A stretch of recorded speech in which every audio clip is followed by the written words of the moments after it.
Hey lacrosse friends, welcome once again to Lacrosse Link, your link to all things lacrosse. Thanks for being with us. I am Steven Stamp, your host. Really enjoyed my conversations this week that you're going to get to watch with Rhys Duch, now of the Halifax Thunderbirds, and Jeff McComb, longtime assistant coach with the Saskatchewan Rush, now, of course, the head coach of the team. We talked to them both about their new situations, about getting ready for the season, about training camps, getting rolling, and what it's like to really be preparing for the first National Lacrosse League season in a year and a half. It's different, it's challenging for everyone, but everyone is really excited. We're excited to have you here with us to see Rhys Duch and Jeff McComb, and stick around for the rundown where we take a look at the world of lacrosse here on Lacrosse Link. Thanks for being with us. Enjoy the show. Beautiful play, Aaron Greyeyes. He is having himself a tournament. He made the save regardless of the crease call, and that shows he is at his acrobatic level. In the middle, it just bounces off, but it's picked up and scored.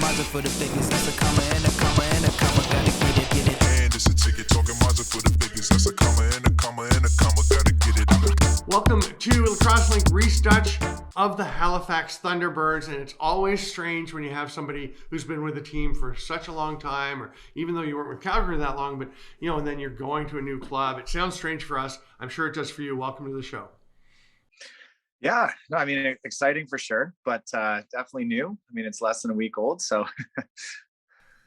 Yeah, how does this all come about? I mean, there's kind of a movement on social media, the Sign Dutchy movement, because people were unbelieving that, or disbelieving that someone of your, that you've done through your career, the accomplishments you've had, how well you've played, what a key contributor you've been to teams, that you were out on the street. But what was the process for you?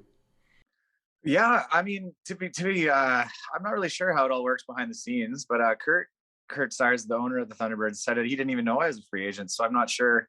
I mean, I'm sure all that's public knowledge, but I guess the player pool is just sort of, if you're not keeping an eye on it. But yeah, I talked to a couple teams in the West. The message was just, I mean, there's 2 draft classes that they wanted to check out, and a lot of the teams wanted guys that could live in the market, which obviously this stage of my life I can't really do with the family and work. So we have an uphill battle that way. And yeah, I mean, it was just awesome. Kurt texted me and we chatted all day long and came to terms, and it was sort of a quick turnaround, flying to Halifax for practice on Wednesday, or Hamilton, sorry. Right. And then were you there for the whole, through the weekend? Yeah, I was. So I got in early Wednesday morning. And then Wednesday night we had an intense, a real good practice.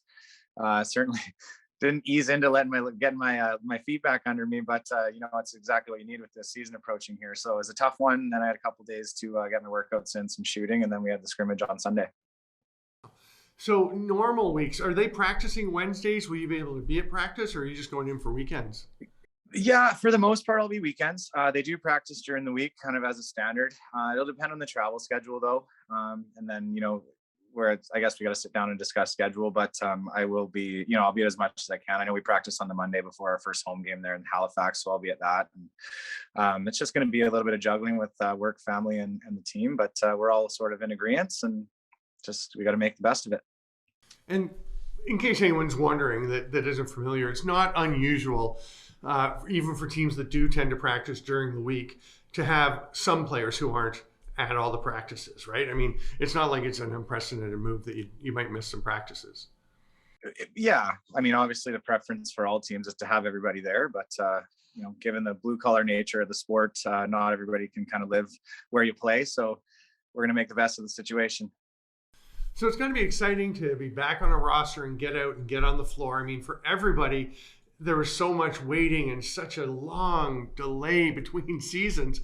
But for you, with like you said, a week ago or so, not knowing where you were going to be or what was going to happen, there must have been another element to it, another layer that added to the relief, I'm sure, and the excitement for you to get back.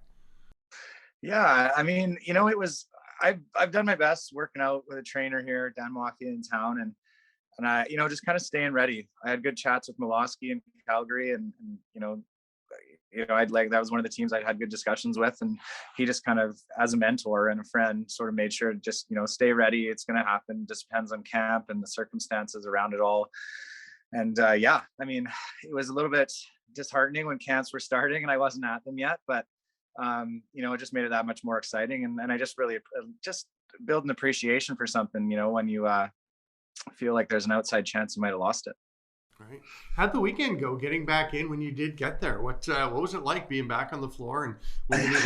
Well, I mean, they definitely run a tough practice on Wednesdays. Probably one of the tougher ones I've been in, and that's not just because I haven't been through one in 22 months, but just the up and down nature and just the high tempo that they want to push there with the Thunderbirds. So, they weren't easing me into it, and I appreciate them for that. I think that it's going to be trial by fire here, and I've been doing my best, like I said, to stay in shape. I'm not out of shape by any means.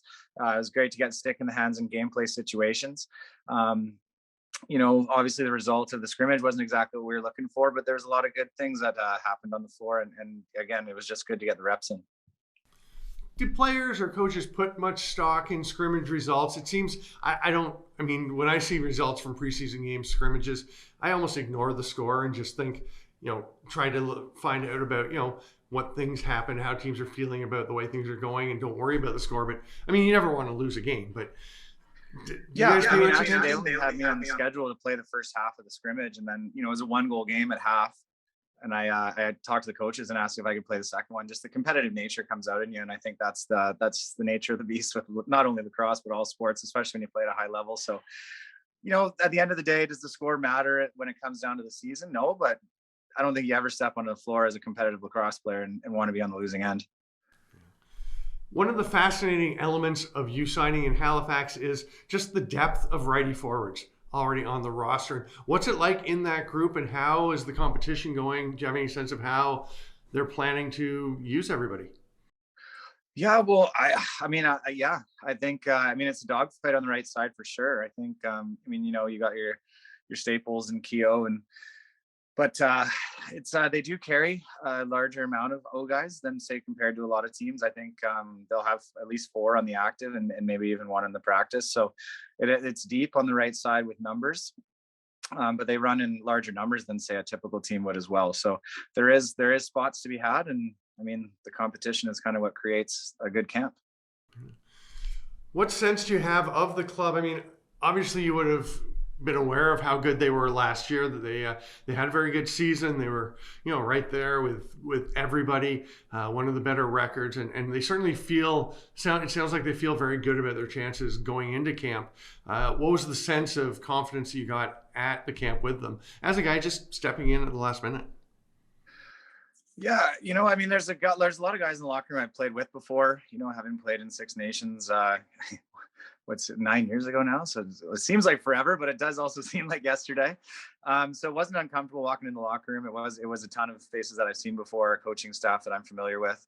But yeah, the nature is, they were 6-0 or for a while there. And then, one of the better records in the East. And that was part of the conversation I had with Kurt and with Coach Kersey is, the travel is going to be a lot.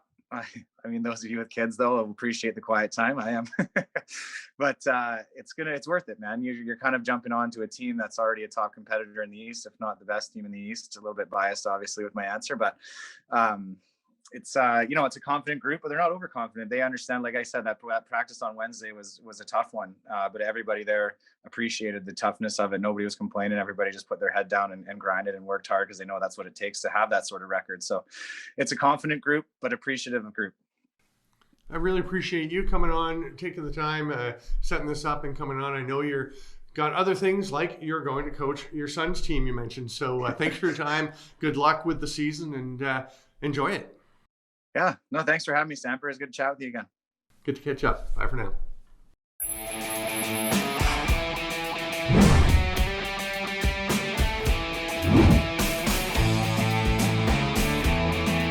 Hi, this is Jaden with Al Anderson Source for Sports. Excited to tell you that we got all our new lacrosse product in for this upcoming season. Whether you're playing box or field, our lacrosse experts are going to make sure we get you into the right equipment to elevate your game. At Al Anderson Source for Sports, we know our stuff. Welcome to Lacrosse Link, Saskatchewan Rush head coach Jeff McComb. Glad to have you on the show. Good to be here. So you've been with the team for quite a while, and you've been the head coach for a bit now, but this is your first chance to actually get out in games because of the pandemic. You're stepping into the shoes of Derek Keenan, who's been one of the great coaches in the game, but you've been right there by his side for quite a while. For you personally, what's it been like stepping into that head coach role, and has it been a big adjustment, or is it just continuing to work with the guys? Yeah, I think the biggest adjustment piece, honestly, Stephen, and it's an area that Derek did a really, really good job at, was Derek allowed his assistant coaches to teach and coach. So stepping back, I'm actually doing less kind of at practice and that, and even in a game than I was before, but it's the communication before practice, during the week, talking to guys about roles, that kind of piece that Derek does such a really, really good job of, that I've had to step into. So I've been really cognizant of that fact of trying to be a better communicator. And I mean, you've got Jeremy Talevi running the defense. He'd been there with you for a couple of years while Yep. Derek was still coaching. And then Jimmy Quinlan coming back, who had been with the club for a while and now coaching the offense. It must be nice to have some continuity there for you settling into the new role. Yeah, absolutely. Two guys that you can trust and and you've worked with before. So there's a large comfort level there, and you can just kind of let them go do their job because you trust them and you know what they're capable of doing for you. On the floor, there's a lot of change as well. I mean, everyone has, with a year and a half since any games were played, there have been 2 draft classes, a lot of players to look at. How different is training camp, not just as the head coach, but as the head coach for a team that, for every roster that has so many different players? Yeah, we joked about that because we've been a team that's had a real continuity over the years, right? Where we come into camp most years and we'd only bring 28 guys, 27 guys, maybe have one roster spot open, that kind of thing. Where this year, I think there was more guys at camp. I think we brought 31 guys to camp and 17 of them were new to the Rush. So there was actually more new guys than when there were returning guys. So really different in that area. So a lot more teaching and kind of our systems and understanding of what Rush lacrosse is, so to speak. So we've taken a lot of extra time with those kind of details in our first couple weekends together. One of the big changes is on the right side. We've got Ben McIntosh is gone. Marty Dinsdale is gone. You bring in Josh Courier and Dan Lintner. Pretty different players, still a lot of talent, but what's that right side looking like? How do you see it meshing? How is that coming along? And I guess it's probably still going to be a while before you really know how that's going to work as a unit. Yeah, we do. With the 2 exhibition games we played this weekend, we kind of divided squads up, so our veterans didn't play both games. So we actually haven't seen them play together in a game yet. I know, one of our returning guys and our leader on that side is Robert Church, and Church, he came up to me halfway through the first weekend and said, I can't believe how fast both Courier and Lintner's kind of picked up what we want to do. I know Lintner played for both Derek and I back in our Whitby Warrior Minnow Cup days and ran the similar offense. So him kind of sliding back into that was fairly comfortable for him. And I think Josh just plays the right way. He plays the way we like a player to play. He can do a bit of everything, where he can shoot it, he can carry it, he can play inside, which is, we love those type of players in our offense. So it's been a pretty seamless transition. Obviously, I think there'll be some growing pains as we move along, but overall, it's trying to replace Ben McIntosh is hard at the best of times. But I think with the 2 guys we brought in, we're really comfortable with those 2 guys and excited to watch how they mesh with our offense. I saw a clip with Robert Church talking about a variety of things. He touched on Marshall Powless and how Marshall will do things that look almost nonchalant, but it's just his supreme talent level. What's Marshall been like in camp? How's he adjusting as a really young guy who hasn't had a chance to play as much high level lacrosse as some other players coming in? Yeah, I think, not a lot of our veteran guys have probably seen him play much because of the COVID years and the fact that he played, I think, the 1 year junior A and mostly junior B. And so I think there was some like, you guys picked this guy 7th overall. What is he really like? And I know by the end of the first day, Saturday, everybody was like, okay, he can play. There's no problem. He's part of our group, right? I've watched a lot of lacrosse over the years, and I don't think he sees the game at a level that not very many guys see it. He sees it 2 or 3 plays ahead. And then he can do it with his talent that he has. Not only can he see it, he can make that look, can make that feed, understands where kind of the next progression is. He's asked really, really good questions.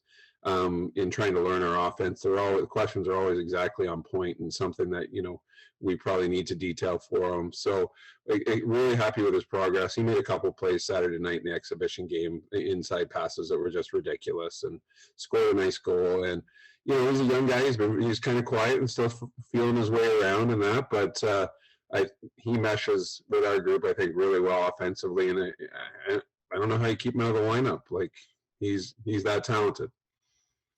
The big question, probably the biggest question surrounding your team, because as much as there's a lot of new guys, there is a lot of talent back, and there is looking at the roster, the sense that I think it should be a very competitive team.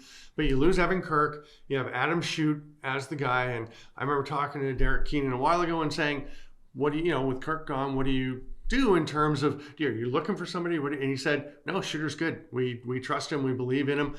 I don't know if anybody outside of your room would have as much confidence with a guy who hasn't got to play a whole lot, but you guys seem very keen on Adam Shute. Is he everything you've cracked him up to be? Yeah, I think you've nailed it on the head. Internally, there wasn't even really much of a discussion. Like, he's our guy. We were planning to get him more work, even if Kirky was back. We had him play the 6 or 7 game stint there a couple of years ago when Kirky got hurt, and we really didn't miss a beat. I think he's 30, 31 years old. Like, he's ready. He's ready. He's paid his dues. There was nothing in the exhibition game Saturday night that would have changed our mind about it. He played solid, and we're expecting to move forward with him. And I know internally our group and our leadership group are fully on board, and they feel the same way as our coaching staff and general manager does, that this is our guy, and we're quite happy with him going forward, and I don't think we're going to miss a beat. What are you most looking forward to, I guess, with the season? When this airs, it's going to be 15 days till the opener. You'll open 16 days after this show goes up on the Thursday. So what are you most excited about, and what are you most curious about how it's going to go? Most excited about being back in a rink with the energy in it and the people in it, and getting to compete. That's why we all love to do this, right? Is that kind of competition piece of it, and test yourself against somebody else in another team. And we're a group that we've been to 3 of the last 5 championships, and we're returning most people. So we think we can compete for a championship. So getting out on the floor and trying to prove that. Getting to do it in Halifax, which has a great energy in that barn to get started, and then back in front of our home fans, which we're really excited to do. And just getting back in that routine and playing lacrosse every week is going to be great. I know everyone's excited to get back on the floor, get the season rolling. So really appreciate you taking the time to come on. Look forward to seeing you at a rink soon, and good luck as the season gets rolling. Thanks so much for having me.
Hey, lacrosse friends, I hope you enjoyed those conversations with Rhys Duch and Jeff McComb as much as I did. Really interesting to see their perspectives getting ready for the new season after so long away, and in some new circumstances for both of them. Now, we take a look at the rundown, your look at the world of lacrosse, and within Canada, a big weekend last week for the inductees to the Canadian Lacrosse Hall of Fame. 2 classes were inducted, the 2020 and 2021 classes. Of course, last year's group not able to go in because of the pandemic. So we're just going to share the names with you because they all deserve their moment of glory. The players for the 2021 class were Derek Malowski, Eric Peroni, Lyle Robinson, and Bob Watson. The veteran inductee was Chuck Lee. The builders, Pierre Filion and Steve Govett. and the team, the New Westminster Salmon Bellies Senior A Club for the entire 1980s, 80 to 89. The 2020 class that didn't get to go in last year were players Jamie Batley, Cam Bomberry, Michelle Boyer, who of course Lacrosse Link fans will know was a recent guest here on the show, as well as Ted Dowling. The veteran was Peter Berge, and the builders Paul Day and Joey Harris. The team, the St. Catharines Junior A Athletics, from right after that Senior A New West team, the 1991 Athletics Club. So congratulations to them, and we're looking very much forward on Lax Beat, my podcast, which is part of the Lacrosse Link family, to having all the members of those induction classes on the podcast over the next several weeks. Been working on that with David Soul, the head of the Canadian Lacrosse Hall of Fame, to tee things up, and we're planning to get everybody on and just share a bit of their experience with their lives in the world of lacrosse that led to their induction.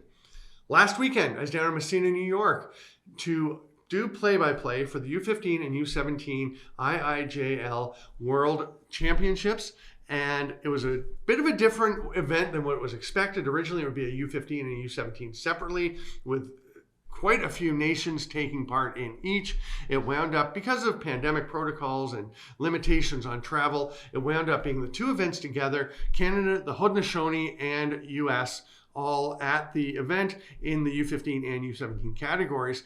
And the big surprise was that Canada missed the championship game in the U15s, and the US U15 team became the first United States team to make the gold medal game at an international box lacrosse tournament. Graham D'Alvia pointing that one out to me, and he put so much in behind the scenes for these teams. He was pretty excited about that, and they earned it. It was a one-goal game in the semifinal. The US had lost to the Haudenosaunee in the round robin in overtime. So that is a really good young US team that's building, and it's pretty exciting to see what is happening with them. There's a lot of talent coming. There's always been athleticism on the US teams. What is really coming up is the level of lacrosse IQ. And one of the cool things, as I'm listening to fans, as I'm calling games, in the past, years ago at US, when US teams were involved, I'd hear parents and fans yelling things and think, no, that's wrong. It was usually wrong, to be honest, what they were saying, what they're yelling at the refs, whatever. The level of lacrosse IQ among the fans, the parents, has raised immeasurably. They're calling out stuff that makes perfect sense, and they clearly are getting to know the game. That's filtering up from the kids. So it's pretty cool to see. The Haudenosaunee win both championships, the U15 and the U17. Also very cool to see a lot of talent and a lot of defensive talent on the Haudenosaunee, and that has been something that I know the national senior teams for the Iroquois Nationals and the Haudenosaunee that they've been working on, feeling they needed to develop. So it's cool to see the defensive talent coming up, and it was pretty fun being down at that tournament. Terrible drive home, but it was a lot of fun being at the tournament. So I'm glad I could make that. And you can watch those games. They are on Lacrosse Sports Network. They'll be archived and ready for on-demand viewing fairly soon, I believe. So you can go check those out. There's some really exciting lacrosse. And a little preseason heating up. We had scrimmages last weekend, and weird things happen in preseasons. The Saskatchewan Rush beat the Toronto Rock last Saturday, 15-12. The next morning, they go play the Buffalo Bandits, lose 11-5. That's a massive variation in the scores in the span of about 12 hours. But scores don't really mean anything. It's just cool to see that we're getting close to the season. Teams starting to gel, starting to take shape. In fact, if you're watching this Thursday night on Lacrosse Sports Network in our normal 9:30 to 10 o'clock time slot, you are 15 days away from the first game of the season. That is Vancouver visiting the San Diego Seals. The next night, everybody else plays 6 games on the Saturday night. That gives us 7 for the weekend, all 14 NLL teams in action on opening weekend. Very exciting. It is creeping up. It's going to be here before you know it. And of course, we'll have tons of coverage of the NLL season here on Lacrosse Link and on Lax Beat, my podcast. And one final NLL note. The new Director of Officials for the National Lacrosse League is Don Koharski. Yes, the National Hockey League referee for 3+ decades, Don Koharski. He started doing some work with the Ontario Junior Lacrosse League in the summer. He was helping out on some Zoom calls with National Lacrosse League officials in the summer as well. Now he's officially been announced as the Director of Officials, and the league obviously hoping his long experience in a very high level league, very high intensity and high pressure situations for the officials will help them to refine and improve their officiating. They also really want to improve the pool of officials. They want to just recruit, draw in more really strong candidates, because it's been tough getting officials in the sport at all levels right up to the NLL. So hopefully that will help, and just continue to raise the game on the floor, behind the benches, and behind the whistles that are running National Lacrosse League games. Thanks for being with us here on Lacrosse Link, your link to all things lacrosse. I'm your host, Steven Stamp. If you're on YouTube, please ring the bell, subscribe. Make sure you check it out every week. Thursday nights here on Lacrosse Sports Network. Thanks for being with us. We'll see you next week. Enjoy Lacrosse Link every week with us.